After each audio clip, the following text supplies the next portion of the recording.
Hola, ¿qué tal? Buenas tardes, iglesia. Nos da muchísimo gusto otra vez estar interactuando a través de estos medios. De verdad, bueno, estuvimos unos fines de semana sin grabar, pero bueno, otra vez estamos de regreso. Pues bueno, con todas las ganas, con todo el entusiasmo de compartir el mensaje que se está compartiendo de forma vivencial en nuestras reuniones, ¿sí?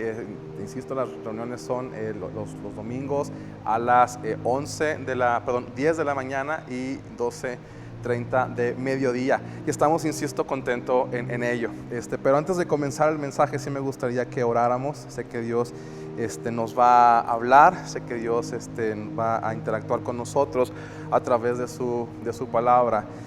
Porque el mensaje es el bueno, ¿sale? Y pues bueno, vamos a orar. Señor, te damos gracias porque es evidente tu presencia, es muy real todo lo que tú nos dices cada día y sabemos que también hoy tú nos hablarás, tú hablarás a nuestro corazón y harás efecto en nuestra vida. Te damos gracias por el sinnúmero de eventos en los cuales tú nos has cuidado, tú has estado con nosotros, nos has dado palabra y demás cosas. Así que este tema, este tiempo, todo esto lo ponemos en tus manos para que en nuestro corazón exista un corazón blando para recibir tu palabra y que nuestra mente de igual forma, Señor, sea transformada conforme a tu voluntad y propósito eterno, en el nombre de Jesús. Amén y amén. Ok, mira, hace unos años, muchos años, más de los que quisiera reconocer, estaba muy chavito, estaba más o menos en la prepa, sí, yo creo que sí, era prepa, finales de la prepa, ya me veía grandecito, más o menos en esa época. Mis papás me regalaron una chamarra de piel o de cuero, negra, con bolsas, estaban de moda en aquellos años. Y estaba muy padre, la verdad me gustaba mucho. Entonces una vez, no sé a qué, la verdad estaba tratando de recordar mientras venía para acá, a dónde fui y a qué fui, no me acuerdo muy bien, pero me acuerdo, eso sí, muy bien de lo que me pasó allí. Iba a ir con una persona, era una mujer, era un tipo de dependencia, iba a haber un tema ahí de la prepa, algo así. Entonces ya me acerco, ahí con la secretaria, pregunto por la persona y me sorprendió la manera en que comenzaron a atenderme. Me atendieron muy bien, me ofrecieron agua, me dijeron que tomara asiento, me trataron muy, muy bien. Y entonces ya llega la persona a la que yo iba buscando. Y pues de igual forma, mucha fue mi sorpresa, la verdad, que me pasaron de forma prácticamente inmediata. Sentí como que interrumpió lo que estaba haciendo para irme a atender, y pues me pasaron, y luego esta persona me comenta que dónde estaba mi camarógrafo, y me sorprendí, le dije, ¿cuál camarógrafo? Y entonces ella me pregunta que si yo era el reportero, y pues le dije que no. Y entonces me sacaron otra vez allá a la sala de espera, y en eso que me estaban sacando estaba llegando el reportero, el que estaban esperando, y a él lo pasaron y ahí me dejaron esperando un rato hasta que, pues bueno, ya también me atendieron.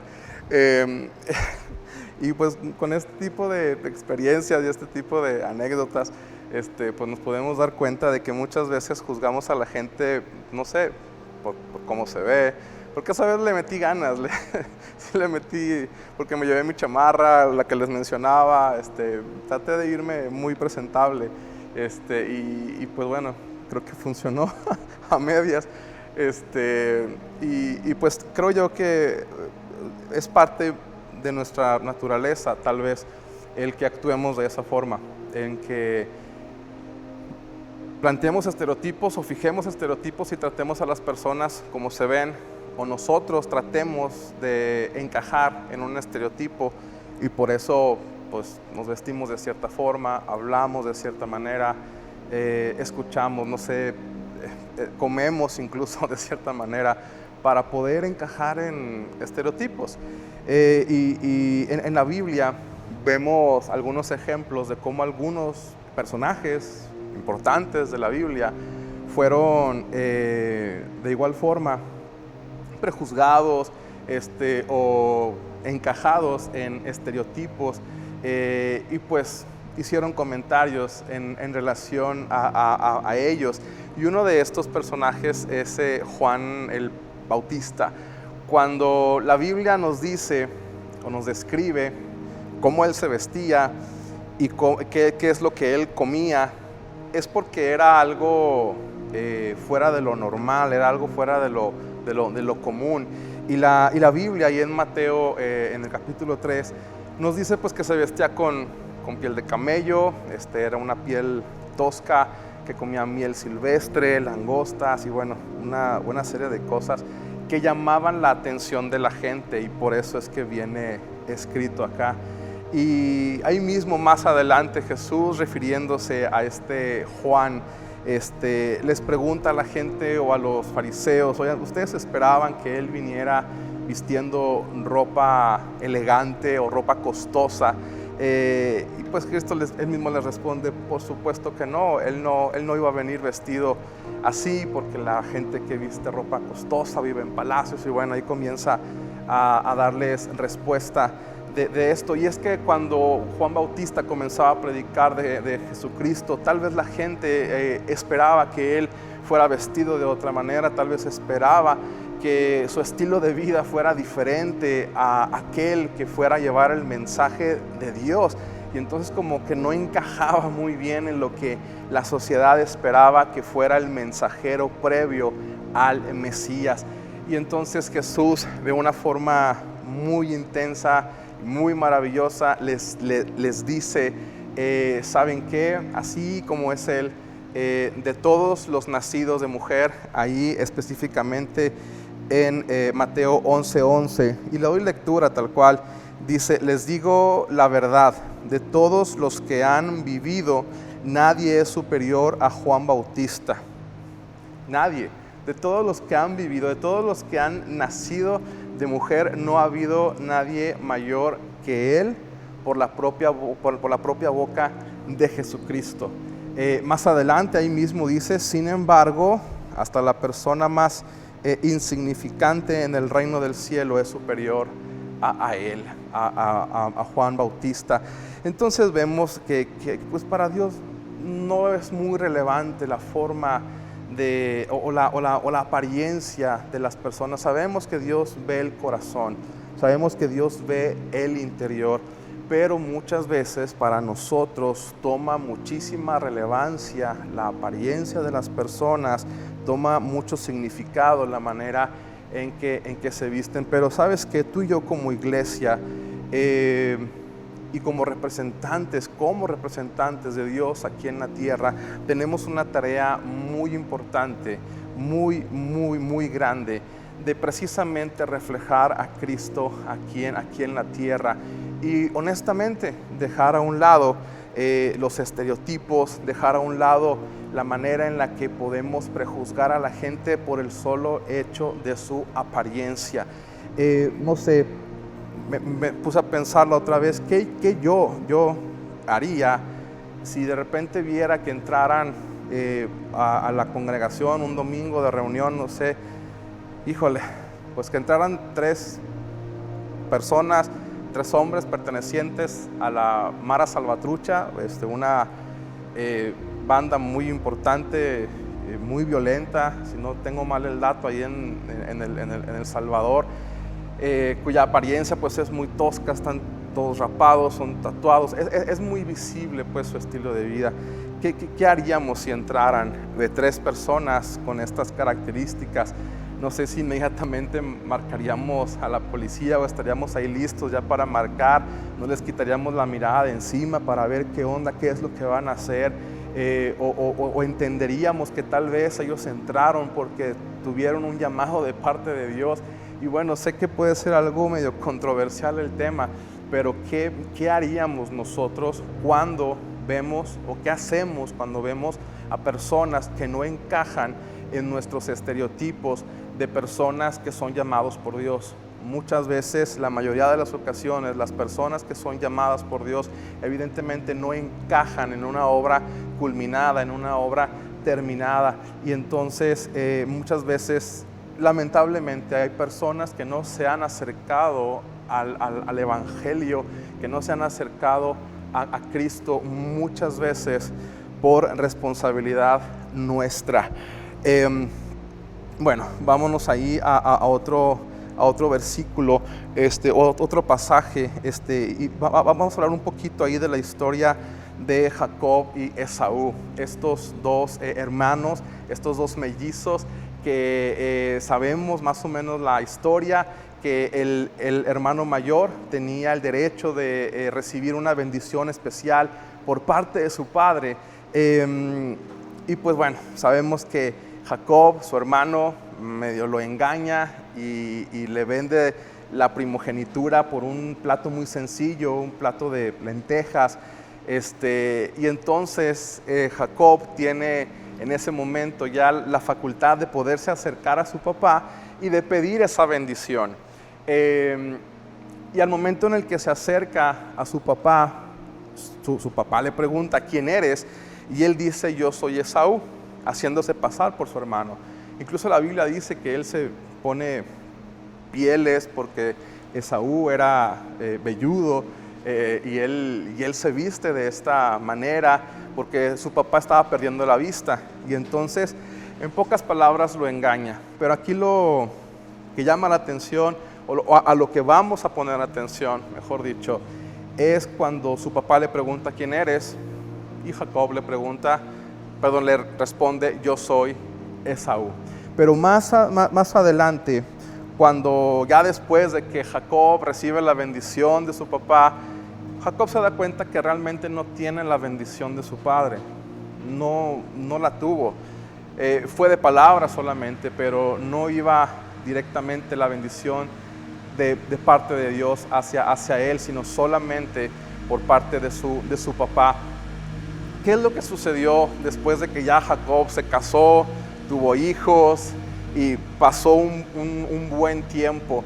Él comenzó a darse cuenta de todo esto y llega un momento en el que él incluso comienza a orar de tal manera que Dios se presenta ahí con él y comienzan a luchar, a pelear, así lo dice la Escritura.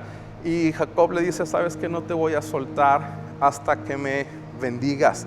Y entonces Dios se mostró a él como un simple hombre. Y ahí en el capítulo 32, en el versículo 27, Dios le pregunta a Jacob: ¿cómo te llamas? Preguntó el hombre. Jacob contestó él: tu nombre ya no será Jacob, le dijo el hombre, de ahora en adelante serás llamado Israel, porque has luchado con Dios y con los hombres y has vencido. Él ya no responde: mi nombre es Esaú. Él ya responde: mi nombre es Jacob. Él ya no estaba fingiendo ser alguien, él ya es genuino, él ya se presenta tal y como es. Él dice: yo soy Jacob, yo soy el que engañó a mi padre, yo soy el que tiene ese trasfondo, yo soy el que tiene ese pasado, etcétera, etcétera. Pero no se ocultó delante de Dios. Y entonces Dios lo bendijo y le comentó: tu nombre ya no será Jacob, sino tu nombre será Israel. Y en el momento en el que él dejó de fingir que era alguien más, en ese momento recibió la bendición de parte de Dios.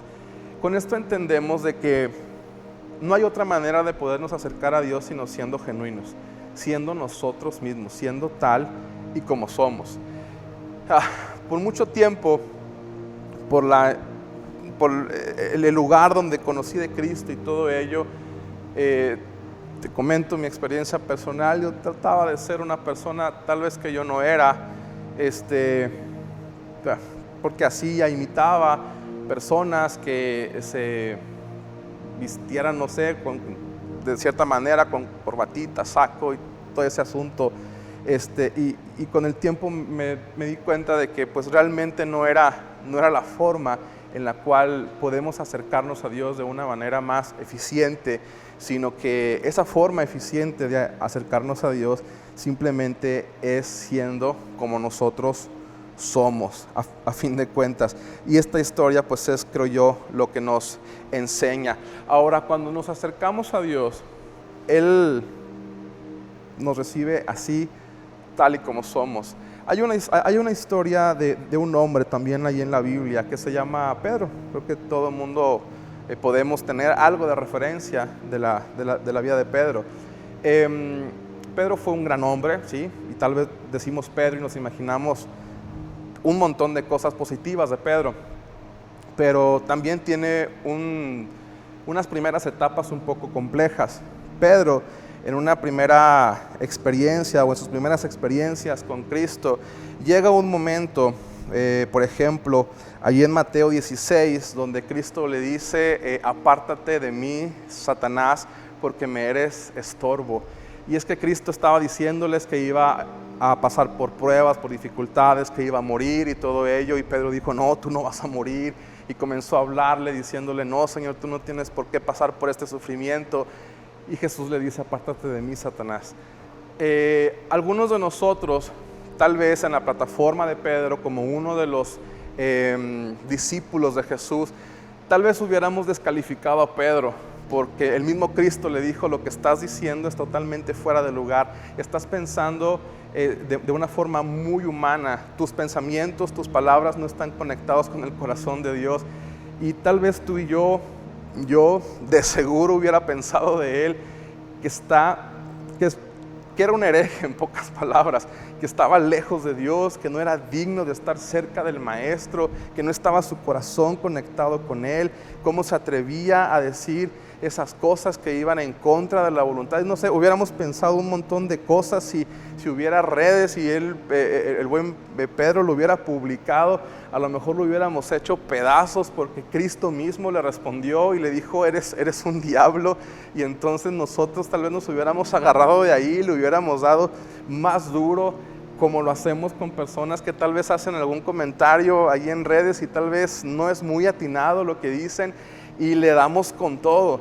Y a Pedro tal vez le hubiéramos hecho eso, le hubiéramos dado con todo y hasta por debajo de la lengua, como se dice. ¿Qué más hizo? No sé si se acuerdan de hace algunos años, allá en los 90s o inicios de los 2000s, cuando había un secuestrador en la Ciudad de México que mandaba, es muy grotesco, pero literal mandaba dedos y orejas de las personas que secuestraba a sus familiares, pues para presionarlos a que pagaran lo que él pedía, y se le puso el apodo del mocha orejas. Algunos se han de acordar de él. Pedro también era un mocha orejas. Pedro cortó la oreja de uno de los guardias romanos que fueron a capturar a Jesús. Jesús lo sacó del apuro y se la pegó al guardia ahí, pero Pedro, en un arranque de ira, en un arranque de mucho coraje, se salió de sus casillas y literalmente sacó su espada y le cortó la oreja a una persona. Eso es un delito, tal cual, y más a un soldado romano en aquella época. Y el buen Pedro hubiera sido también, creo yo, descalificado por muchos de nosotros al decirle, es que Pedro no tiene los frutos del Espíritu en su vida, porque tiene ira, porque tiene mucha rabia, porque no se controla, porque cómo es posible que le haya cortado la oreja a una persona. Y no se queda ahí esto, sino que Pedro más adelante, después de esta situación, llegó incluso a maldecir. No le fue fiel a Jesús cuando él les dijo, a Jesús le dijo, sabes que yo nunca te voy a negar, siempre voy a estar contigo, siempre voy a estar a tu lado. Y al cabo de un tiempo él se da cuenta de que no es así, y personas lo reconocen cuando está ahí cerca de Jesús, cuando ya lo llevaron preso, y entonces él niega que conoce a Jesús, vuelve a negar que conoce a Jesús, y luego comienza a maldecir y comienza a decir una cantidad de tonterías. Y ahí otra vez lo hubiéramos descalificado nosotros si viviera en estos tiempos, o nosotros viviéramos en los tiempos de Jesús, tal vez. El buen Pedro no solamente llegó a eso, sino que dejó solo a Jesús en el momento más crítico, en el momento de la cruz. El buen Pedro regresó a su profesión, regresó a ser pescador, regresó atrás, y algunos de nosotros diríamos, es que puso su mano en el arado y volvió atrás, entonces él no es digno de ser llamado un siervo de Dios. Y hubiéramos dicho un montón de cosas, pero Cristo volvió por él. Cristo, después de que resucitó, él fue a buscarlo y tuvo compasión y tuvo misericordia, y él le preguntó, ¿me amas? Y Pedro tuvo una respuesta positiva a esa pregunta, y entonces Dios le da otra vez, a través de Jesucristo, le da la oportunidad de volver a tomar papel que le correspondía. Y entonces comienza todo el desarrollo de este gran personaje de la Biblia, pero en base a una misericordia, a una compasión, a no ponerle cargas de prejuicio y de juicio sobre su vida, sino que encontramos una gran misericordia de parte de Dios hacia él. Ahora, no con esto nos vamos nosotros a aprovechar de la misericordia de Dios. Hay un versículo muy interesante en Salmo 85, 10, que le doy lectura. Dice de la siguiente manera, en la versión NTV, dice: el amor inagotable y la verdad se encontraron, la justicia y la paz se besaron. La justicia, Dios es un Dios justo, y la justicia es una característica muy evidente de nuestro Dios. También la paz, Él vino a traer paz a nosotros, pero esa paz no implica que Dios no sea justo. Hay una historia ahí en 2 de Samuel 12, donde David, con su nueva esposa Betsabé, pues bueno, sabemos la historia, él se la roba a otro hombre, van a tener un hijo, y entonces David se arrepiente de todo su pecado, de todo lo que había hecho, y le comenta al profeta: ¿sabes qué? Me arrepiento, ora a Dios y todo. Y el profeta le responde: ¿sabes qué? Sí, Dios te perdona el pecado, Dios te perdona, pero tu hijo, el hijo que está esperando Betsabé y tú, o que acaba de nacer, va a morir.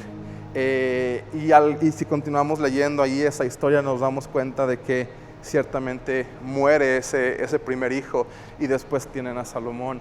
Pero con esto nos damos cuenta de que sí, ciertamente Dios perdona nuestros pecados, pero también hay una justicia que viene de parte de Dios. Y muchas veces estamos pasando por ese momento donde tal vez las cosas no salen y demás, y posiblemente sea por el hecho de que Dios está haciendo justicia. Él es un Dios justo, y a Él no se eleva una, con Él no podemos jugar. Dice que el amor y la verdad se besaron. El amor inagotable de Dios, sí, está sobre nosotros, pero también la verdad. ¿Y cuál es esa verdad? Sin santidad nadie verá al Señor, nadie le va a ver. Y esa verdad y ese amor inagotable y esa paz y esa justicia, cuando se besan, evidentemente se encuentran en la persona de Jesucristo, porque Él es compasivo, pero Él también es justo. Y entonces ahí nos podemos dar cuenta de que a Dios sí tenemos que acercarnos tal y como somos, pero al momento en el que nos acercamos a Él tal y como somos, Él no solamente nos perdona, sino que también nos limpia y nos da un nuevo estilo de vida. Cuando vemos ahí en los evangelios las veces en que Jesucristo perdonó el pecado de alguien, Él les dice: te perdono, pero vete y no peques más. O sea, cambia el estilo de vida, modifícalo, porque de lo contrario, ahí va a haber justicia, y no nos podemos escapar de ello.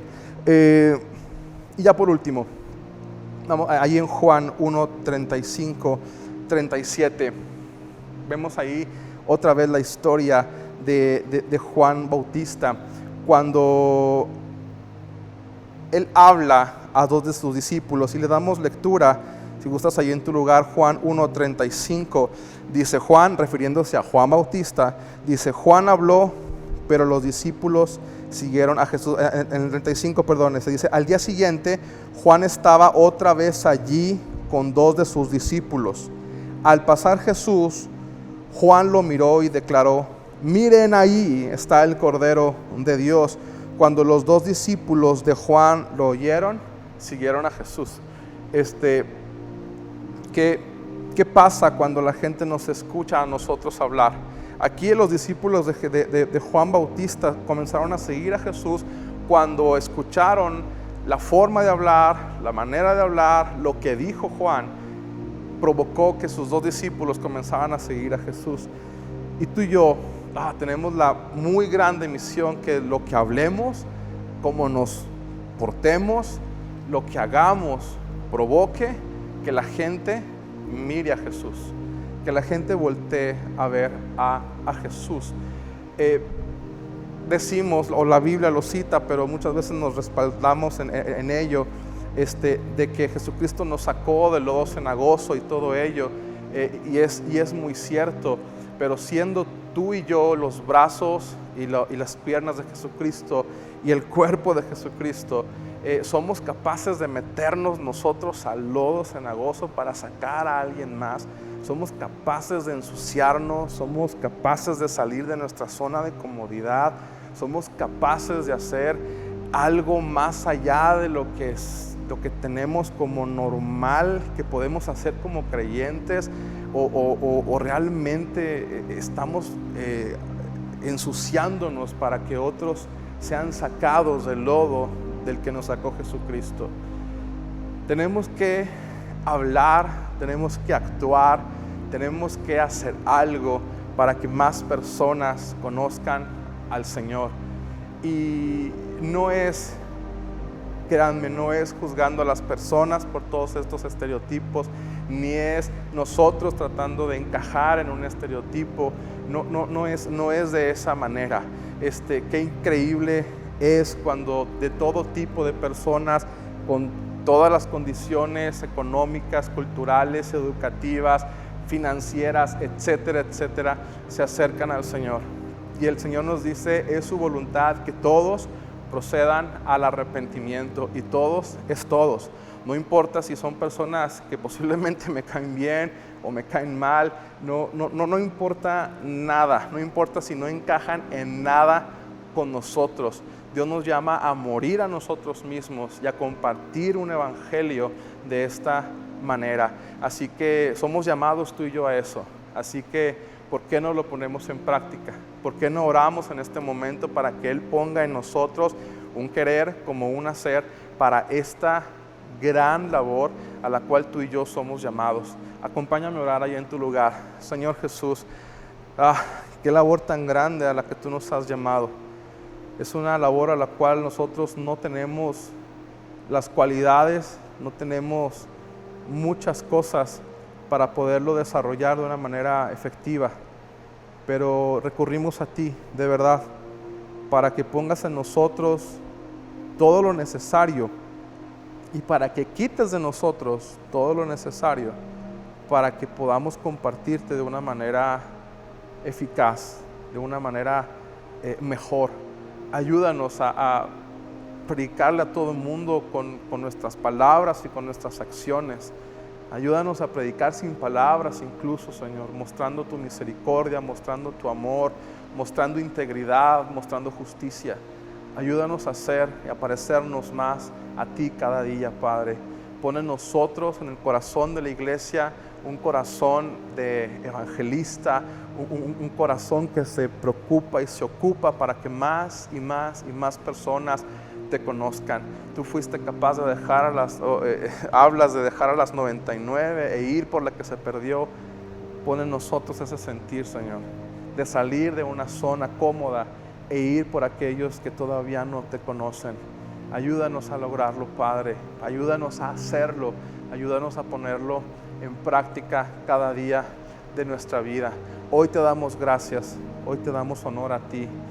En el nombre de Jesús. Amén y amén. Pues bueno, tenemos una tarea pendiente, tenemos ahí una labor importante, muy importante que hacer, iglesia, así que vamos a echarle todas las ganas, todos los kilos a esto, y pues bueno, estamos en contacto y nos estamos viendo. Dios te bendiga, hasta luego.